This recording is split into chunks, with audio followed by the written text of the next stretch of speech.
Police have recorded statements from both bus drivers involved in a collision in front of a bus stop along Jalan Persiaran Perdana, University Utara Malaysia, UUM, in Sintok, which claimed the life of a 22-year-old student. The victim, Manarina Hasya Muhammad Karim, was pinned by the bus in front of her as she waited to board. She succumbed to her injuries after receiving 10 hours of treatment at the hospital. Kubang Pasu District Police Chief Superintendent Muhammad Radzi Abdul Rahim said, "No arrests have been made at this stage." The 37-year-old driver of the front bus gave his statement on Saturday, while the 32-year-old driver of the second bus, believed to have caused the crash, was detained around 4:30 p.m. on Sunday for questioning.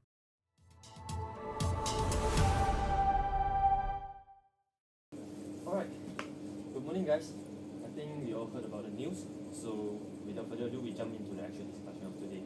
So let's take a quick moment to get on the same page. So I'm here today actually to guide the discussion. So I will introduce myself first. I'm Ben. So I'm currently studying SQS and living in Bank Raya. So normally I take bus D to go into the campus. So can you guys do a brief introduction about yourself?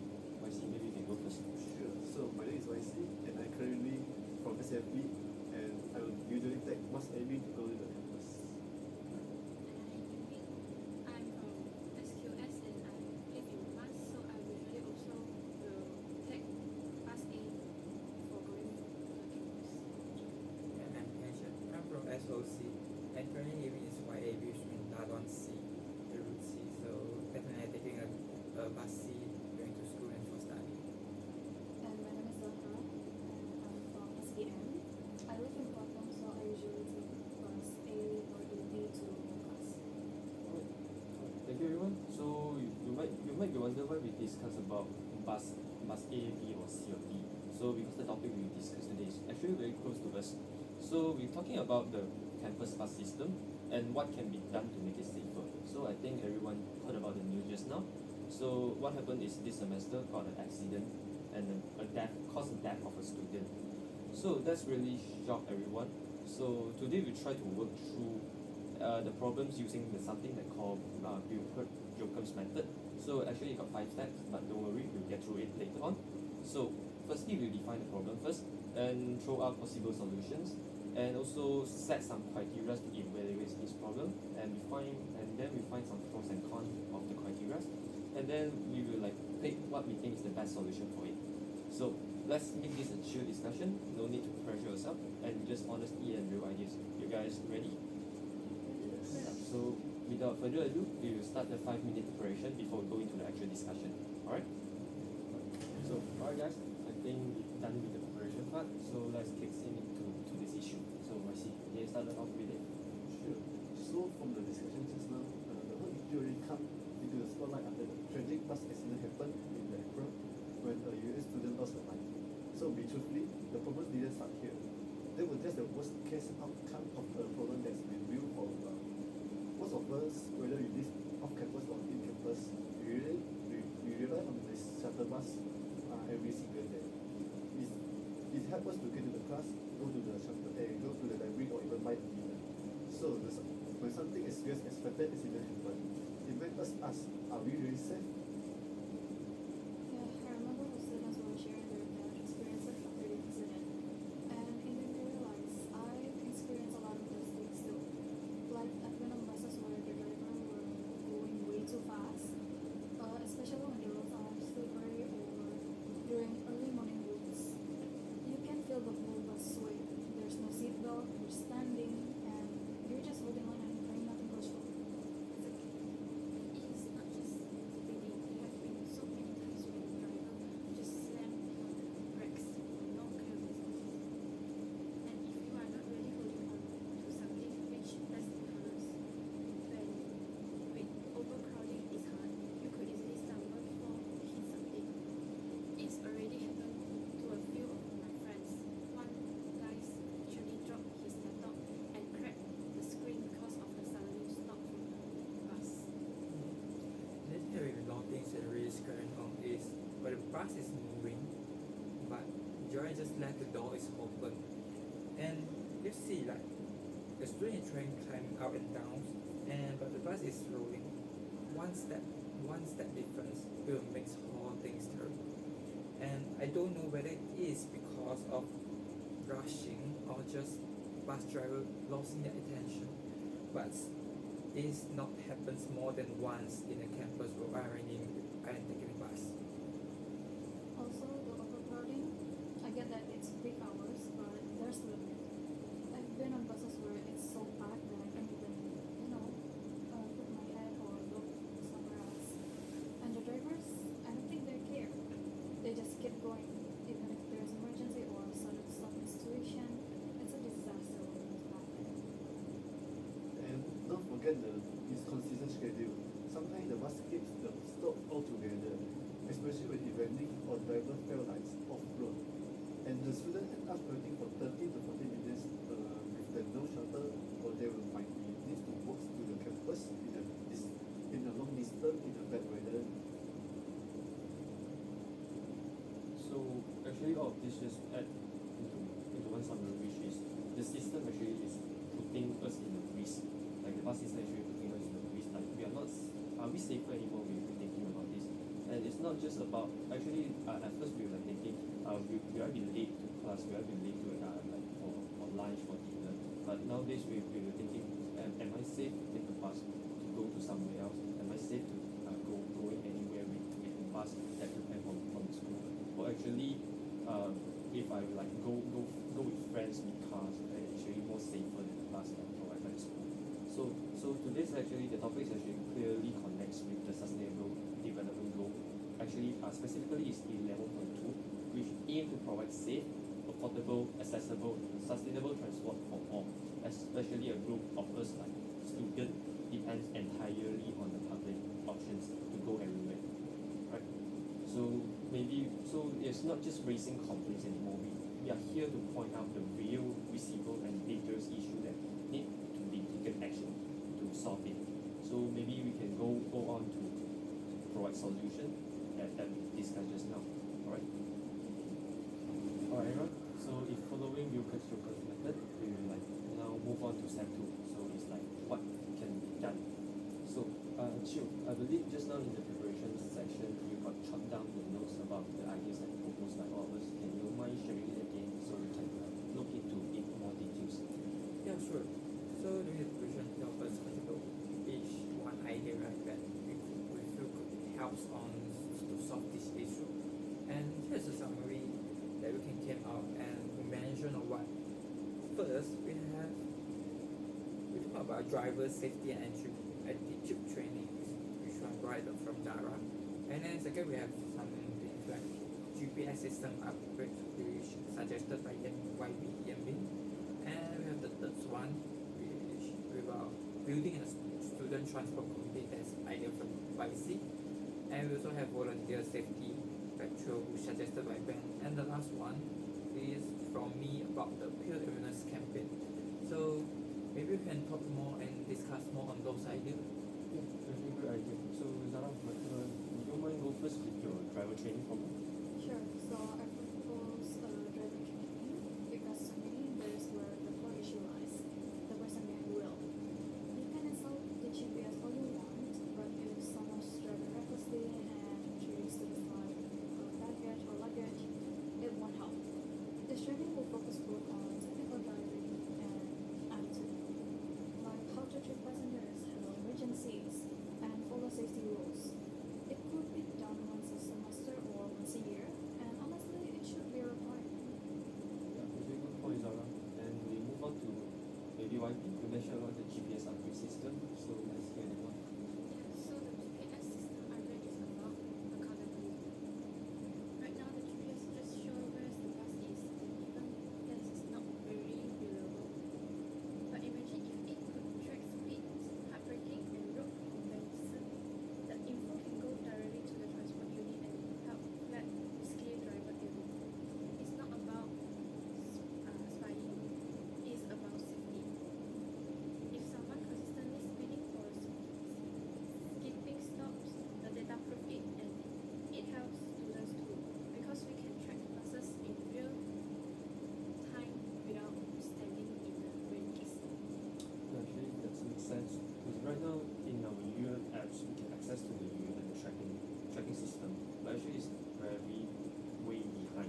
YC.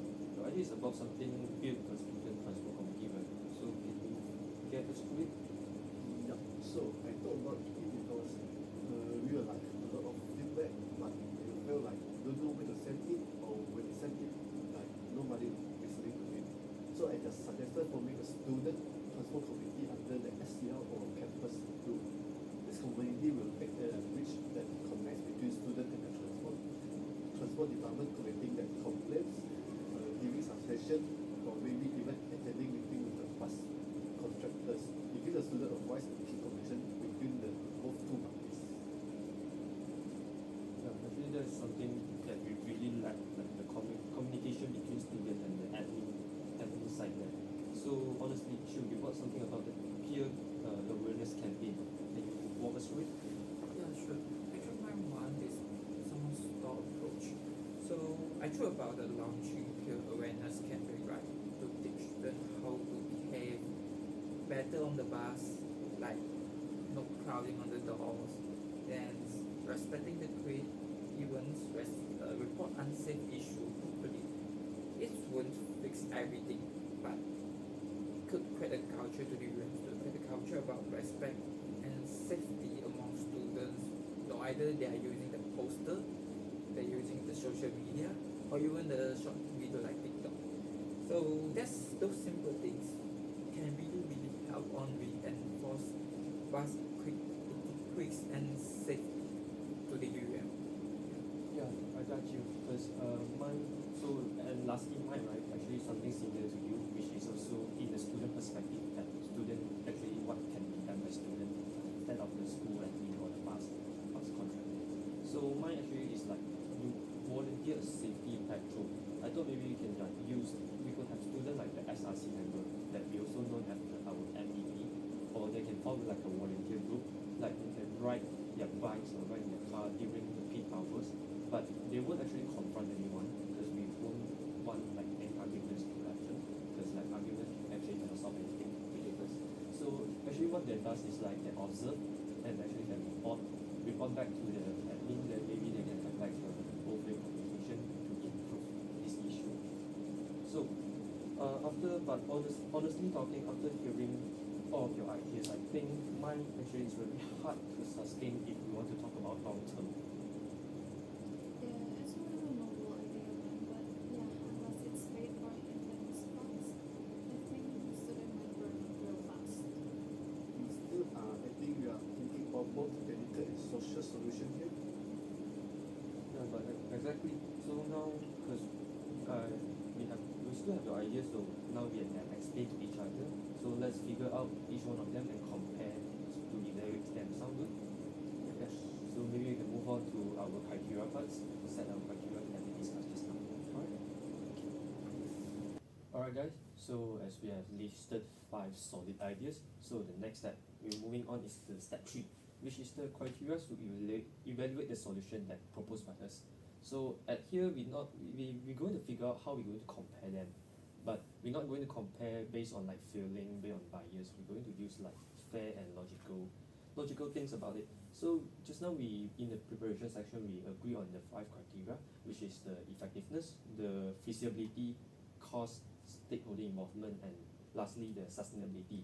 So let us break down one by one. So YC, you are on effectiveness, right? Yes. So for me, effectiveness is the most important one. Like, does the solution actually solve the core issue? And we are now just not just dealing with the small issue, and the issue now is a student literally lost her life. So we need something that is directly tracking the safety risk and not just raising the awareness or looking good in the report. So for example, something like the driver trainings that targets the actual person responsible for controlling the bus. If the driver is more responsible or awareness, it might help to reduce the chance of another accident that happen right away. Yeah, right. So this impact have to be visible and immediate. So moving on, Chiu, you have something to talk about feasibility? Goodness, I quite actually agree with what YC talking about. It sounds amazing, but if something that's too complicated to implement, will it just become something good in the proposal? So For example, for feasibility, I have to talk about this one is we try to figure out is it UM's able to do that? Is like UM can actually do this, even do the campus or UM have that resolve time or even staff to run it. For example, just now we mentioned about GPS, right? Actually, upgrading the GPS needed a lot of resources. You have as expensive software, you have to upgrade things, you need a lot of technical support. But UM did not have that money to do that.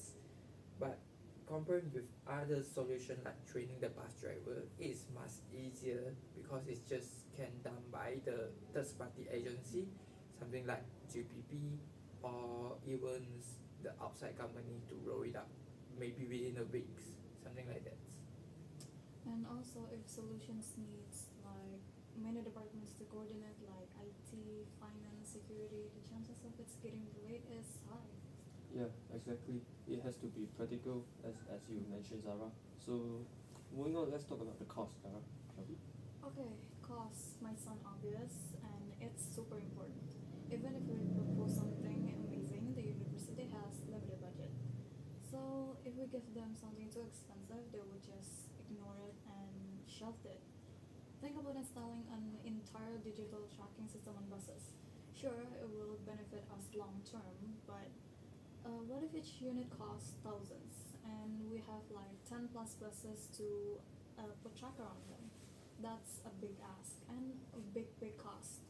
Meanwhile, something like forming student committee or doing editor training does have less cost than tracking. Maybe just logistics or materials needed. So cost really affects whether a solution gets greenlit or shelved. But yeah. Exactly. And even if they say yes to something expensive, it might be one-time things. Like they launch it and never maintain it because of the cost. Which brings me to the stakeholder involvement, and this is about how many people are involved and who actually cares or benefits. If it's just admin doing everything and students have to say no, people might ignore it or worse, resist it. For example, a student transport committee could have a huge involvement like students, bus drivers and admins, everyone sitting at the same table, and that creates shared responsibility. And it builds trust too. If you involve it from the start, you don't feel like the system is just forcing changes on us. Yeah, true. Actually, what you two mentioned is actually good. And so go on to the last one is about sustainability. So actually a lot of things that can be done in short term, but actually short term isn't something that we want. Actually we want something that can like go forward and go on working every semester, like not just during the spotlight of it. So let's say we do a peer awareness campaign, and we run it for a month. It sounds cool, right? Because like student hold the campaign and student go on to it, like participate in everything inside the campaign. But after 1 month, the poster go down, the people forget, and actually we are just back to the square. So something similar to what just now I proposed is the SRC, so the volunteer patrol something.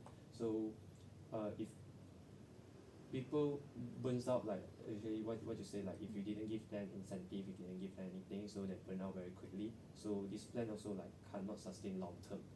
So compared to something like semesterly driver retraining, which mentioned just now, that can be scheduled regularly, or a committee once it's set up.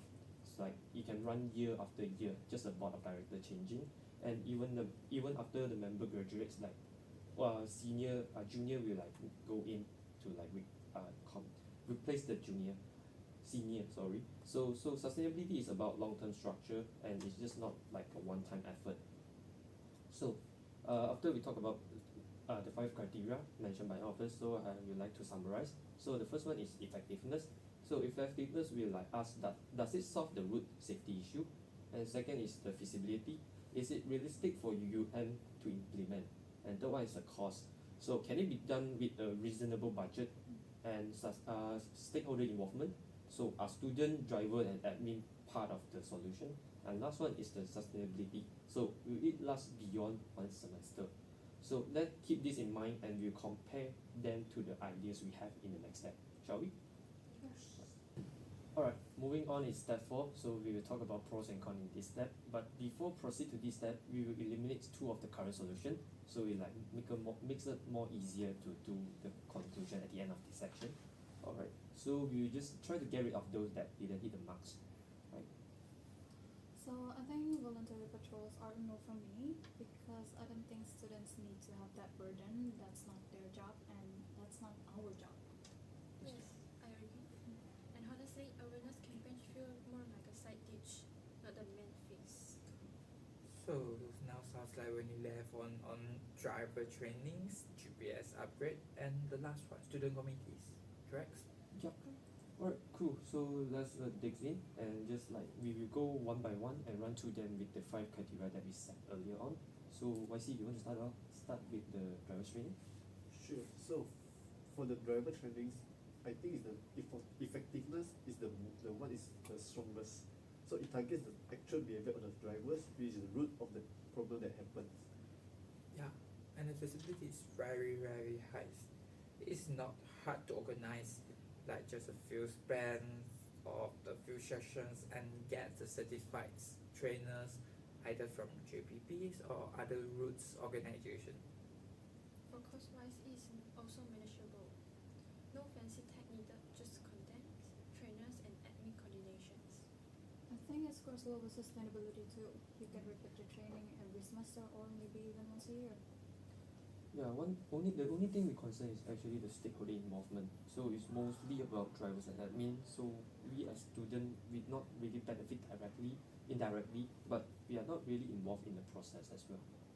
True, but if it gets us a safer bus, I don't mind staying out of the driver's seat, like literally. Alright, that sounds fair. So moving on, we will go on to the second solution, which is the GPS monitoring system upgrade. So YB, you would like to start off? Alright, for effectiveness, it is great. We can track speeding. Heartbreaking, even if drivers are speaking stop, it makes people accountable. But feasibility may be a challenge. The current system is outdated and doesn't even work half the time. Upgrading it properly would mean IT support or maybe even new software. Yeah, and that brings us to the cost. and then bring us to the cost. That one is probably the most expensive one. Not just the installation, but also the maintenance, data analytics, and etc. So for the sustainability, actually that's super high, but once it's running properly, and it can be a long-term monitoring tool for all the on the bus system. Understood. So what about the stakeholder involvement? It's low on student input. This is more between drivers and the transport unit. We might get access to bus tracking, but that's it. Yeah, I think that's fair. If we can get access to tracking, we might know where the bus is, like it's more convenient for us. I think that is enough for current. So let's move on to the third solution, which is the student transport community. And this is the last one. So Zahra, you mind start off? Okay, so effectiveness here is medium. We can collect feedback and push for changes, but we can make drivers behave better directly. Feasibility is high though. You just need the SCR or some student reps to get approval from the admin and meet them regularly. Cost is next to nothing. Maybe just time and coordination. But the sustainability is depends. Is no one maintains on the committees, or we say the people graduates and no one takes over, the committee will be could be disappears totally. Yeah, true. But for the stakeholder involvement, I think it's the best out of the 3, since it's like the student leads project, so we can actually put our voice in the right place at the right system at the right time.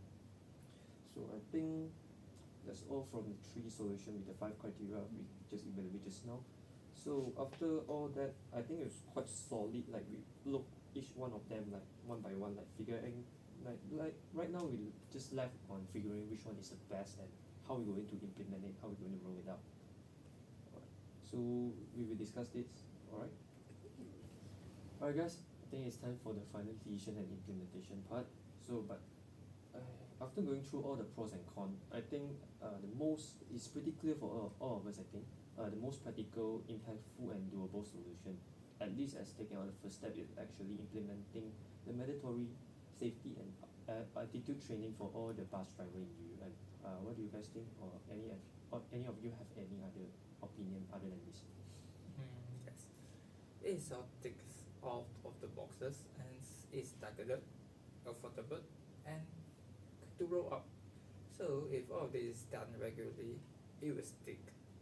Let's be honest, if the bus driver don't change their behavior, none of the other solution will really matter. You can have the best GPS system or committees, but if the person behind the wheel doesn't care, there's still a risk. Exactly, and well, we can forget about the long-term tools like GPS upgrade or student comedy. This is what we can push for now, like next semester even. Totally agree. So, what will the plans look like? So I have thinking for the implementation. It's actually a simple two-phase rollout. So first phase will be the planning phase, where the university, so the UM Transport Unit, actually will team up either with JBJ or others like certified trainings agency. So they will like design a safety and attitude module. So they will set a date for all of the drivers and the training dates, and they will notify the driver later. So the second phase will be the roll out phase. So like the roll out phase is meaning all the current drivers, shuttle bus driver must attend. Like no one is like cannot left out.